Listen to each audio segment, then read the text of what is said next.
Hello students, तो chapter number 10 Heron's formula की exercise 10.1 से क्वेश्चन नंबर 4 है हमारे पास। Find the area of a triangle two sides of which are 18 centimetre and 10 centimetre and the perimeter is 42 centimetre. तो देखिए बेटा, आपको area of triangle find out करना है और आपको सिर्फ दो ही साइड्स दे रखी हैं, ठीक है, दो साइड्स दी हुई हैं और आपको पेरीमीटर दिया हुआ है इस ट्राइंगल का, ठीक है। तो हम area of triangle find out करेंगे हिरॉन्स फार्मूला का यूज करके। तो फॉर्मूला होता है हमारे पास under root S into S minus A into S minus B into S minus C. तो देखिए बेटा, आपको तीनों साइड्स पता होनी चाहिए। हिरॉन्स फॉर्मूला यूज करोगे जब आप, तीनों साइड्स आपको मालूम होनी चाहिए। तो सिर्फ हमें यहाँ पर दो ही साइड्स पता है, ठीक है, और हमें पैरीमीटर मालूम है। तो पैरीमीटर का यूज करके हम थर्ड साइड जो है वो निकाल लेंगे, ठीक है। तो चलिए करते हैं।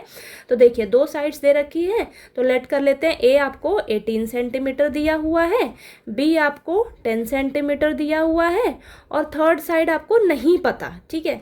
तो हम पैरीमीटर का यूज करके थर्ड साइड निकाल लेंगे, ठीक है। तो पैरीमीटर ऑफ ट्रायंगल हमें दिया हुआ है 42 सेंटीमीटर, ठीक है। तो पैरीमीटर, किसी भी ट्रायंगल का पैरीमीटर हम कैसे निकालते हैं, तीनों साइड्स को ऐड कर देंगे, ठीक है। तो तीनों साइड्स आपकी क्या है, ए बी सी, तीनों को ऐड कर दो। पैरीमीटर आपको गिवन है कितना, 42, तो इसको हम 42 के इक्वल रख लेंगे, ठीक है। अब हमें ए पता है कितना है 18, बी पता है कितना है 10, सी हमें नहीं मालूम, थर्ड साइड हमें नहीं पता, तो सी, उसको सी ही रहने दो। अब यहाँ पर हो जाएगा 28 plus C is equal to 42, ठीक है। सी फाइंड आउट कर लेंगे हम, थर्ड साइड कैसे निकालेंगे, देखिए 42 माइनस 28 हो जाएगा। तो यहाँ पर आपके पास निकल कर आएगा 14 सेंटीमीटर, ठीक है। यानी कि आपके पास सी, थर्ड साइड आपके पास आ जाएगी 14 सेंटीमीटर। अब जैसे ही आपको तीनों साइड्स पता लग जाएंगी तो हम सेमी पैरीमीटर निकाल लेंगे, या आपको पैरीमीटर दे रखा है उसको आप डायरेक्ट 2 से डिवाइड कर दो, वैसे भी निकाल सकते हो। तीनों साइड्स क्या आपकी 18 प्लस 10 प्लस 14 डिवाइडेड बाय 2, तो ये आपको 42 ही मिलेगा, ठीक है। तो 42 ही मिलेगा, 42 डिवाइडेड बाय 2 21 सेंटीमीटर आ जाएगा, ठीक है, कैंसिल होके। या आप डायरेक्ट भी कर सकते हो, पैरीमीटर आपको 42 दे रखा है तो 42 डिवाइडेड बाय 2 कर दीजिएगा, ठीक है। अब देखिए, आपको सेमी पैरीमीटर भी पता लग गया और तीनों साइड्स भी मिल गई, ठीक है। तो अब हम क्या करेंगे, इस फॉर्मूले में फटाफट से पुट कर देंगे। तो यहाँ पर under root 21 minus 18, 21 minus 10, 21 minus कितना थर्ड साइड आया है 14, ठीक है। चलिए इसको सॉल्व कर लेते हैं।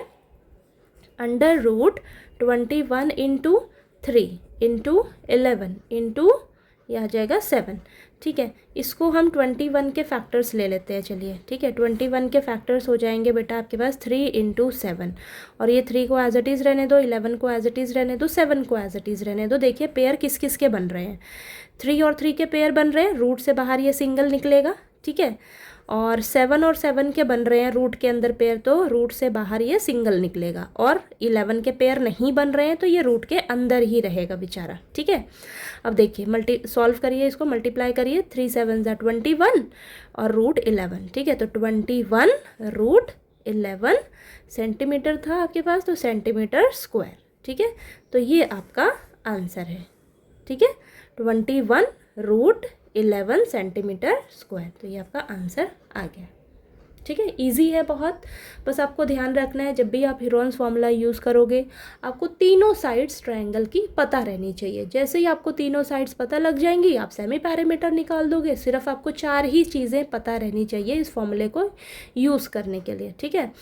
बस तीनों साइड्स आपको जैसे ही पता लगेगी आप सेमी पैरीमीटर निकाल लोगे और इस फॉर्मूले में सारों की वैल्यूज़ रख के हम एरिया ऑफ ट्रायंगल निकाल लेंगे, ठीक है। बस आपको तीनों साइड्स एरिया ऑफ ट्रायंगल की जैसे ही पता लगेंगी हम हिरॉन्स फार्मूला इजीली अप्लाई कर लेंगे, ठीक है बेटा। तो चलिए, आपको क्वेश्चन नंबर 4 क्लियर हो गया होगा। अब हम क्वेश्चन नंबर 5 करेंगे नेक्स्ट वीडियो में, ओके।